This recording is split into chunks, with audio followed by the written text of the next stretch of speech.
La plupart des gens font des bilans sur ce qu'ils ont réussi cette année et les cases qu'ils ont cochées dans leur vision board, mais cette année j'ai pas eu cette chance parce que j'ai pas coché grand chose. Alors je vais revenir sur mes 3 plus grands échecs et analyser pourquoi ils sont arrivés et comment je peux les éviter dans cette nouvelle année. Moi c'est Lydie, j'ai 21 ans et mon but c'est de devenir une femme badass, donc forte mentalement et physiquement, et surtout d'être capable de vivre ma vie de rêve sans m'excuser et sans avoir peur du regard des autres. En fait j'ai eu envie de faire cette vidéo parce que j'ai annoncé en décembre 2025 que je voulais faire une vidéo par jour avant janvier, justement pour bien préparer l'année. J'avais des bons retours, c'était une série qui marchait bien, mais en rentrant chez mes parents à Noël, j'ai tout coupé. Je faisais plus de vidéos, plus de sport, je me couchais tard, je mangeais mal, je regardais la télé toute la journée. Vraiment, je suis passée de la fille qui arrive à faire ses vidéos et à avoir un semblant de réussite à la fille en vacances qui fait rien et qui profite de la vie. Et comme je veux vraiment changer ma vie, il faut absolument que je change ces mauvaises habitudes que j'ai. Et j'arrivais à le faire ici. Je me couchais tôt, je mangeais bien, pas de sucre, vous avez peut-être vu ma dernière vidéo. Vraiment, tout allait bien. Donc comment expliquer que juste je rentre chez mes parents et tout va mal? Et en fait, je pense que c'est l'environnement. Et ton environnement, il t'influence sans que tu te rendes compte. Ça concerne le lieu. Donc par exemple, si t'as des distractions qui sont à côté, t'auras plus envie d'y aller, genre les gâteaux ou la télé. Ça concerne les personnes avec qui tu es. Est-ce que eux, par exemple, ils se motivent pour aller faire du sport, pour prendre soin d'eux? Ou même la météo. Ici, je suis dans le sud, il fait assez beau. Chez mes parents, il fait froid, il fait gris, il pleut. Ça donne pas trop envie non plus de faire des trucs de ouf. Par exemple, je suis allée courir un matin à 8h,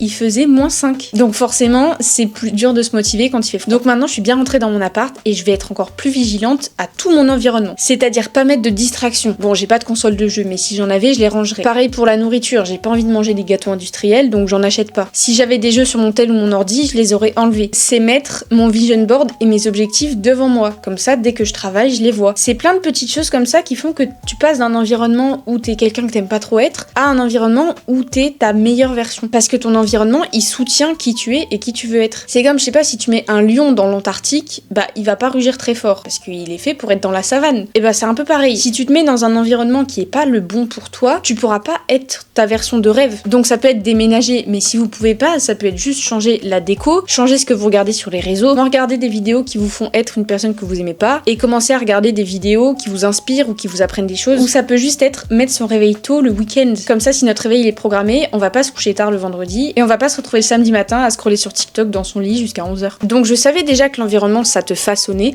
mais cette année je me suis vraiment rendu compte que en passant d'un environnement à l'autre, j'étais la même personne, mais je faisais pas du tout les mêmes actions. Donc leçon 1, faire attention à son environnement. Ensuite, le deuxième gros échec que j'ai eu, c'est dans ma réalisation des vidéos YouTube. J'ai commencé la chaîne en juin et je voulais en faire une par semaine. On est en janvier et il y en a 4. La plus grande raison, c'est évidemment l'effort que ça prend. Une vidéo YouTube, faut trouver l'idée, scripter, tourner, monter, faire la minia et publier. Donc en moyenne, quand je tourne, je mets 45 minutes et le montage, ça me prend 8 heures. Ça peut monter jusqu'à 12 heures, ça dépend le type de vidéo que je fais. Après, j'ai pris une année de césure exprès pour développer mes réseaux, donc je peux prendre le temps. Il faut juste que je me couche un peu plus tard et que j'optimise un peu plus ma façon de travailler. Ce qui m'amène à la deuxième raison, le manque de volonté. En fait, le plus dur, c'est pas de faire le travail, c'est de se lancer dans le travail. En fait, ça m'arrive souvent de me dire, bon bah là, j'ai plus le temps, donc je repousse à demain. Et comme je veux sortir une vidéo par semaine, si je veux la tourner le lundi et que je fais que la repousser et qu'on arrive au samedi que je dois la tourner, bah je vais me dire, ah non, en fait, pour la tourner, la monter pour dimanche, ça va être trop court, tant pis, on l'enlève. Et souvent c'est ça que je fais et c'est pour ça que les vidéos elles sortent pas parce que je les repousse et du coup après j'aurai plus le temps donc je les déprogramme. Et c'est ça qui est dur quand on est seul, c'est que j'ai pas de patron. J'ai personne qui va me dire si tu sors pas ta vidéo dans une semaine t'es viré. D'un côté c'est trop bien parce que je peux organiser ma journée comme je veux et ça j'adore, mais de l'autre il faut qu'il y ait une partie de moi qui soit un peu la patronne et qui dise non là t'abuses, il faut que tu fasses ta vidéo. Et mêlé à tout ça il y a aussi un petit côté perfectionniste parce que moi quand je regarde des vidéos sur YouTube elles sont très produites. C'est des gens qui ont des équipes, qui ont des monteurs. Moi je suis toute seule donc ça me frustre un peu de sortir une vidéo que je trouve très simple et du coup je me dis vaut mieux pas la sortir que la sortir très simple. Donc ça c'est aussi un truc que j'ai hâte quand la chaîne elle sera plus développée et j'aurai des gens qui pourront m'aider et je pourrai faire des formats plus en mouvement où j'ai quelqu'un qui me suit et qui me filme. Mais ça arrivera seulement si vous vous abonnez. Alors si vous en êtes encore là, pensez à le faire s'il vous plaît, c'est le début de la chaîne et ça aide énormément. Donc en fait j'ai pas réussi à faire mes vidéos YouTube parce que ça prend plein de temps, parce que j'ai envie qu'elles soient au top niveau et du coup ça me démotive parce que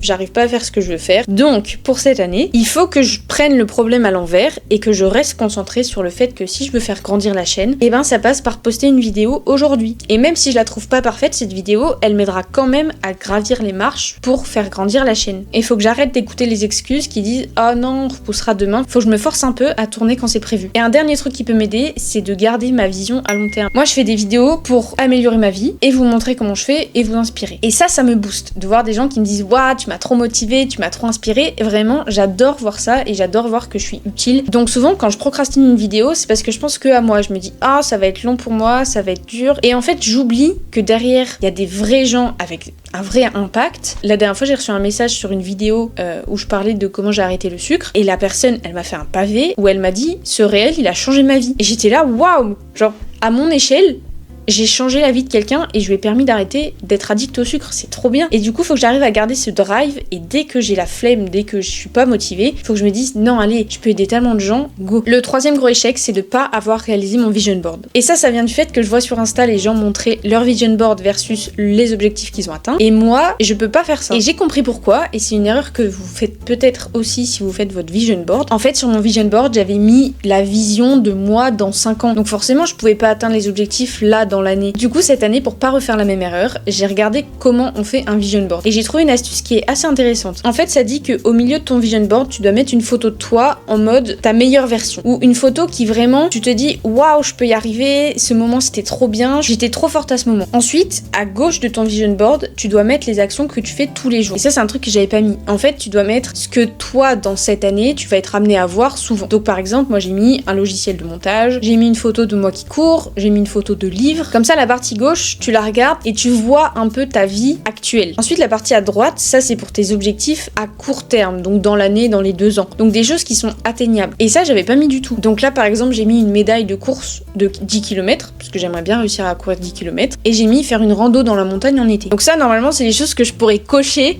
l'année prochaine. Après, en bas, tu peux mettre les valeurs qui te sont importantes. Donc moi, par exemple, j'ai mis une dame qui médite, parce que j'aimerais bien avoir de la clarté d'esprit. J'ai mis des cadeaux, parce que j'aime bien offrir. Et j'ai mis une dame qui fait du sport et de l'alimentation saine, parce que j'ai la valeur de prendre soin de moi. Et en haut, c'est là qu'on met les objectifs à long terme. Et moi, c'est ce que j'avais fait sur mon vision board d'avant, sauf que je les avais mis partout. Et en fait, c'est vraiment en haut, comme ça, c'est ce que tu vois qui te guide. C'est un peu comme un phare. Donc j'ai refait mon vision board comme ça et je pense que ça sera beaucoup plus efficace et au moins ça me motive un peu plus parce que je vois des actions concrètes que je peux réaliser là maintenant, que je peux atteindre dans l'année et que je peux atteindre dans quelques années. Et ce que j'ai fait aussi concernant mes objectifs, c'est que j'ai pris la méthode Harada, qui est une méthode où en fait tu as un gros objectif que tu vas scinder en 8 plus petits, que eux-mêmes tu vas scinder en 8 actions à faire. Donc moi mon gros objectif c'est de devenir badass. Un sous-objectif ça peut être développer mon physique. Un sous-objectif de ça peut être faire 10 pompes par jour ou réussir un handstand en calisthénie. Et en fait je l'ai un peu amélioré parce que au lieu de mettre des tâches à faire, je l'ai tourné comme un bingo. Donc en fait ma template Harada elle est en face de mon PC et c'est que des choses qui sont atteignables et cochables. C'est-à-dire c'est pas écrit lire 3 pages par jour parce que tu peux pas le cocher. Mais à la place j'ai écrit lire 20 livres dans l'année. Comme ça c'est cochable. Ou alors j'ai écrit offrir un cadeau à mes parents. Comme ça me motive encore plus à réussir parce que je vois que je peux le faire. Donc même si j'ai pas réussi à faire mon vision board, au moins maintenant je sais en faire un bien et j'ai mon bingo qui me motive à réussir. Donc voilà, j'espère que ça vous donne une idée des échecs que j'ai pu avoir à mon échelle et de surtout comment je compte m'en sortir et pas les refaire. Pensez à faire un récap de votre année et aussi à analyser pourquoi vous avez eu des échecs et comment vous pouvez faire pour ne pas les reproduire en 2026. Si vous voulez que je vous parle de mes réussites, mettez-le en commentaire. Il y en a quelques-unes aussi. Et je vous dis à la semaine prochaine parce que normalement je vais tenir le rythme de une vidéo par semaine. Donc bisous badass!